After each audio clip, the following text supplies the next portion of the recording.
Saya Dr. Abdel hadir di sini Oh iya. ingin mencoba memeriksa Audrey. Oh, ini dokter apa ya? Mohon maaf. Saya ini dokter spesialis gadungan. Oh, bukan ini, bukan beneran ini dokter. Iya. Tapi dokter Abdel ini sudah mirip dari atasnya, Ya. kemudian sudah pakai kemejanya rapi begitu ya, pakai kacamata. Ya memang secara penampilan dokter saya pas lah sebagai dokter kira-kira. Menurut Audrey saya jadi dokter apa yang pas? Dokter kandungan kayaknya pas deh. Obgyn. Obgyn. Oh ya, tapi ada obgyn yang beneran. Oh, Jangan ngomong-ngomong masalah obgyn ke saya nanti salah takut. Dokter ini bahaya ya. Nah, jadi ini kita beneran ya, dokter yang kali ini memang beneran, tapi jauh banget, Cing. Bukan di Bandung, bukan di Jawa, bukan di Sumatera. Surabaya. Bukan. Makassar. Bukan. Maluku. Cakep. Lah kok jadi. Oh, bukan. Punten. Bukan, tapi di Papua. Oh, di Papua. Tepatnya ini jauh banget. Oke. Nah, jadi ada namanya Dokter Amira. Beliau adalah dokter obgyn, satu-satunya dokter kandungan di Kabupaten Fakfak, Papua Barat. Tidak hanya mengabdikan diri sebagai dokter, tetapi juga kalau aku lihat di konten-kontennya, Dokter Amira ini selalu banyak memberikan edukasi kepada masyarakat betapa pentingnya pendidikan kesehatan, terutama buat generasi perempuan-perempuan muda. Oke, langsung kita sapa saja. Boleh? Ya. Oh belum, ternyata belum. Oh, belum. Mungkin masih ada pasien. Ini adalah Dokter Amira, dokter spesialis kandungan yang menetap di Fakfak, Papua Barat. Minimnya akses fasilitas kesehatan membuat Dokter Amira berinisiatif mengunjungi warga. Dokter Amira menjadi satu-satunya dokter spesialis kandungan yang bersedia menetap di Fakfak. Saat menjadi dokter umum, Amira tersentuh melihat banyak perempuan hamil dan perempuan di bawah umur yang butuh pelayanan kesehatan, termasuk edukasi terkait kesehatan reproduksi. Untuk menemui warga karena terbatasnya akses transportasi, Amira kadang menggunakan perahu. Tidak hanya itu, Amira juga membawa perangkat USG portable untuk memeriksa kondisi kandungan pasien. Namun, satu hal yang membuat Amira selalu sedih. Amira kadang menemukan perempuan di bawah umur yang sudah hamil padahal sangat berisiko secara medis. Dengan pelayanan door to door, heart to heart, mengetuk pintu rumah pasien secara langsung dan menyentuh mereka dengan kasih sayang, sehingga kita mampu menggapai pasien-pasien atau para perempuan yang jauh dari jangkauan pelayanan kesehatan. Yang kita lakukan adalah USG kehamilan di rumah pasien, pemeriksaan deteksi dini kanker serviks dengan IVA test, dan edukasi anak-anak di bawah umur tentang pentingnya pendidikan seks sejak dini. Tidak hanya kampanye terkait kehamilan dan kesehatan reproduksi dengan bertemu langsung dengan warga, Amira kini juga merambah media sosial. Di akun TikToknya, Amira telah mendapatkan pasti kita menjemput bola, jemput pasien ke daerah-daerah yang susah untuk sampai ke Fakfak. Biasa dengan perahu-perahu datang ke rumah pasien, lihat kondisi pasien yang emergensi, kita bawa bersama-sama ke rumah sakit. Iya. Jadi setiap weekend pada saat orang-orang libur, dokter justru terjun ke masyarakat langsung gitu, Dok? Iya betul, karena kalau weekend kan banyak keluarga biasanya di rumah-rumah itu, jadi kita juga bisa kasih sentuhan ke keluarganya supaya mau loh pasiennya dibawa periksa, supaya mau pasiennya di rumah sakit. Masalahnya kan Dok, kalau di Papua itu kan transportasinya minim, terus kemudian jalannya juga mengerikan, maksudnya cepat gelap, kemudian di sana kan ya pasti masih hutan mungkin gitu ya. Medannya agak berat gitu. Itu gimana Dok cara mengatasinya, Dok? Tantangannya sih yang paling berat mungkin masalah medan ya. Medannya kebanyakan yang kita pergunakan kan jalur laut dengan perahu. Kadang ombak, gelombang, hujan deras ya. Karena kita satu tim ya, jadi kita udah biasa dengan melakukan perjalanan jauh dengan laut. Ya kalau situasinya nggak aman, kita bisa terdampar dulu di pulau-pulau untuk kita menginap sampai ke rumah warga lagi. Iya. Nah kalau tantangan dari masyarakatnya ada penolakan juga nggak sih? Kedatangan dokter yang membawa nilai-nilai baru gitu. Ada penolakan juga nggak, Dok? Dulu awal-awal ya, mungkin biasanya dari yang nggak pernah periksa kehamilan atau biasanya pun ya di dukun beranak biasanya kan, atau di Mama Biang ya. Terus sekarang kan kebetulan kami hadir ya memberikan warna baru, tapi sentuhan kita kan dari rumah ke rumah. Kita datang sebagai keluarga yang penuh cinta, bukan sebagai orang asing. Jadi yang kita rangkul justru nggak cuma pasiennya, tapi keluarganya, Mama Biangnya, tokoh agamanya, semua kita rangkul. Jadi kita kerjasama. Oke, dokter sehari-harinya hanya sendiri atau ada tim yang bantuin? Ada tim, ada perawatku, ada juga beberapa tim yang biasa masuk-masuk untuk mengurus BPJS-nya pasien atau kartu sehatnya pasien, supaya pasien tuh nggak merasa takut dengan nggak punya kartu sehat. Artinya semua pasien kita layani gratis. Yang penting mau periksa. gitu. Iya. Ada suster yang selalu melekat, perawat atau apa gitu yang selalu? Ada satu orang fak-fak ini. Oh, oke. Di samping Ada di Ada sebelah sekarang? dokter. ada dong. Coba kita lihat dulu. Halo. Suster. Namanya- Kenalan dulu namanya. Namanya namanya siapa ini? Saya nurse Onya. Apanya? Ah? Suster Onya. Oh, suster Oh, Onya. oh, suster Onya, oke. Iya. Saya pikir saya Onya itu ya. Oh, Onya. Suster Onya udah berapa lama sama dokter ini? Apa namanya bekerja sama dengan dokter? Dari tahun 2021. Oh, cukup lama juga berarti ya. Dokter Suster Onya ini asli Papua? Fak-fak. Asli Papua.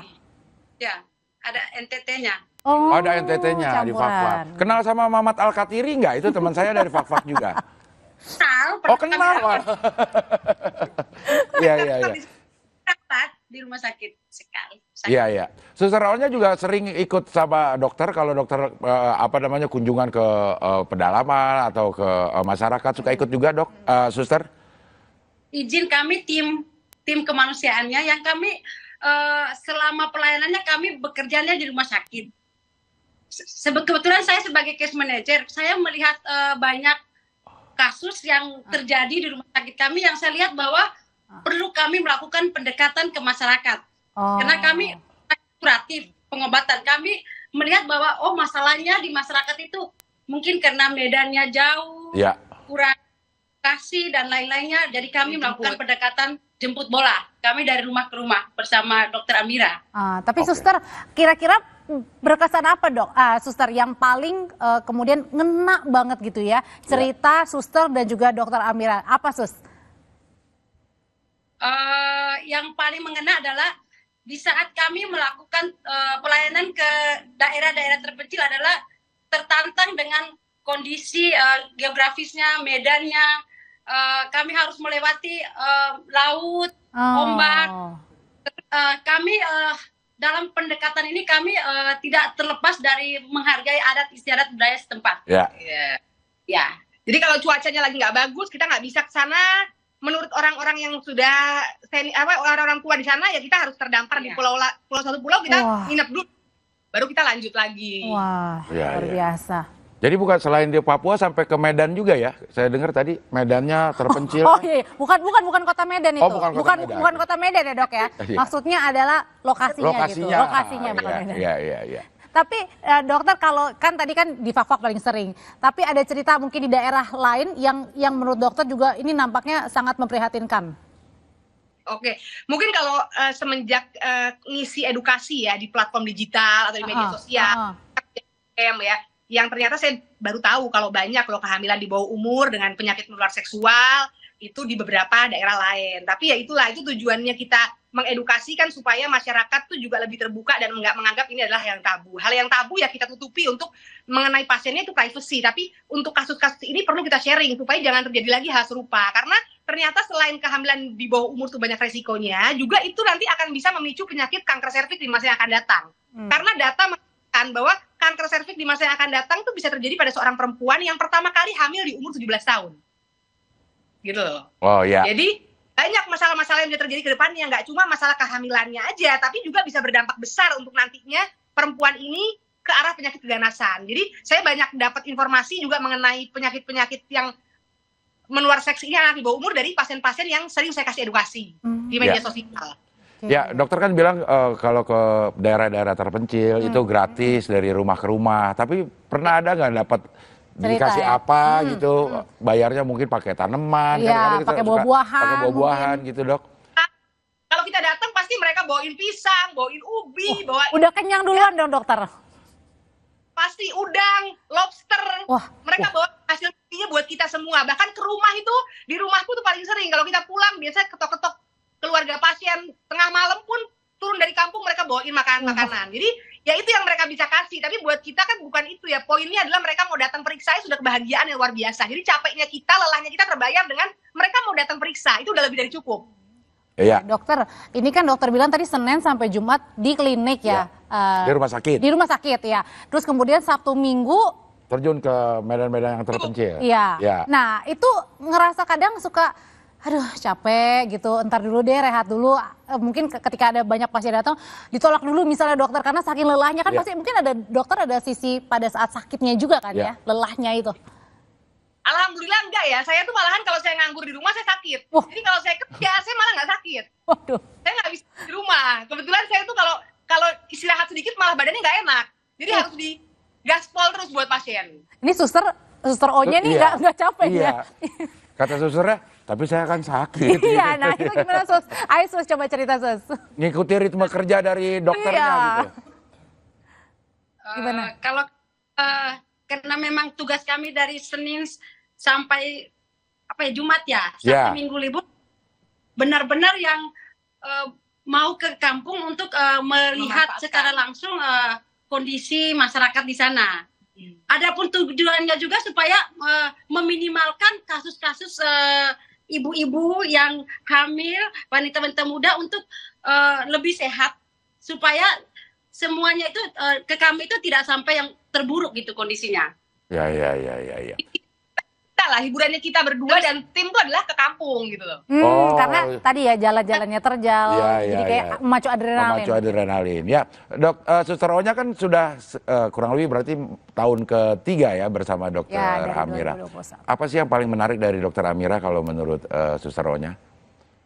Yang paling menarik adalah bagaimana tulusnya hatinya. Saya selain mengikuti ke kampung, biasanya saya juga ikuti proses kegiatan kakak di rumah sakit. Biasanya itu mengikuti kegiatan operasi kayak seksio gitu. Terkadang sambil berada di belakang Nona, saya sedih terus meneteskan air mata karena saya melihat tangan kecilnya itu berusaha untuk melahirkan bayi-bayi yang ada. Itu yang membuat saya selalu berada sama Nona. Dokter Amira ini kan masih muda, cantik juga Dok. Biaya untuk menjadi seorang dokter pasti kan mahal ya Dok ya, bukan pasti, memang mahal gitu ya Dok, apalagi spesialis gitu ya Obgyn ya. Nah tapi ada nggak Dok, maksudnya apa yang membuat dokter sehingga uang bukan satu-satunya, bukan segalanya Dok? Oke, jadi katanya William Osler tuh bapak kedokteran di Kanada. Saya selalu ingat kutipan kata-katanya. Kedokteran adalah seni, bukan sebuah perniagaan. Sebuah panggilan jiwa, bukan perdagangan. Panggilan di mana hati dan otak akan berlatih bersama untuk melayani manusia. Jadi, ya kalau kita mengambil profesi dokter, ya berarti tujuannya bukan finansial atau perdagangan, tapi lebih kepada panggilan jiwa. Jadi ya kita kasih hidup kita untuk orang lain, karena ya rezeki yang kita dapatkan ya dengan melihat orang lain bahagia. Ya rezeki kan nggak selalu finansial, bisa kebahagiaan, kesehatan, ya kemudahan dalam segala urusan, punya banyak relasi ya. Saya pikir apa yang saya dapatkan hari ini nggak mutlak hanya karena finansialnya, tapi lebih besar daripada itu, yaitu saya punya pengalaman hidup yang bisa saya sharing ke orang-orang. Ya, dokter ada rencana untuk pindah dari Fak-Fak untuk ke tempat mungkin lain yang masih membutuhkan dokter kandungan, atau memang udah betah di Fak-Fak, Dok? Sejauh ini sih selama masih dibutuhkan ya masih akan di Fak-Fak. Kalaupun nantinya ada rencana mau sekolah lagi ya kembalinya insya Allah ya ke Papua lagi lah. Oke. Emang sekolah apa lagi Dok di atas spesialis? Ada lagi? Ya rencananya insya Allah kalau ditakdir ya mau ngambil onkologi untuk masalah kanker. Karena kan di Fak-Fak ini kita biasanya merujuk pasien kanker harus ke Makassar yang jauh berhari-hari. Jadi kita berharap ke depannya nanti kalau udah ada dokter onkologi, pasien tuh nggak perlu lagi dirujuk jauh-jauh. Kita tangani yang sebisa kita di sini. Oke, Dok, tapi kemudian kata dokter bilang kan tadi, kalau maupun sekolah saya akan kembali lagi ke Papua, ke Fak-Fak lagi. Jatuh cintanya mungkin sama alamnya Dok ya, yang kayaknya membuat betah banget di sana ya Dok ya? Orang-orangnya ya, di Fak-Fak orang-orangnya. Satu tungku 3 batu, satu wadah atau satu tungku yang berisi 3 agama, Islam, Protestan, dan Katolik, yang mana kekeluargaan dan toleransi sangat tinggi. Jadi kehidupan umat beragama di sini sangat luar biasa. Sangat amat rukun gitu. Jadi kalau Idul Fitri yang menyiapkan situasi Idul Fitrinya orang-orang Kristiani, kalau Natal yang menyiapkan orang Islam. Jadi segitu kuatnya mereka. Jadi kita nyaman di sini. Ya, Dok, ada pesan buat junior-juniornya. Kita baru aja ada berita-berita yang kurang mengenakan tentang junior-junior yang kemarin yang masalah koas segala macam. Itu ada pesan-pesan untuk para junior di dunia kedokteran ini. Untuk para dokter muda yang sedang berjuang, pesanku ini juga saya ambil dari guru-guru saya di FK Unair, dokter Obgyn di FK Unair Surabaya.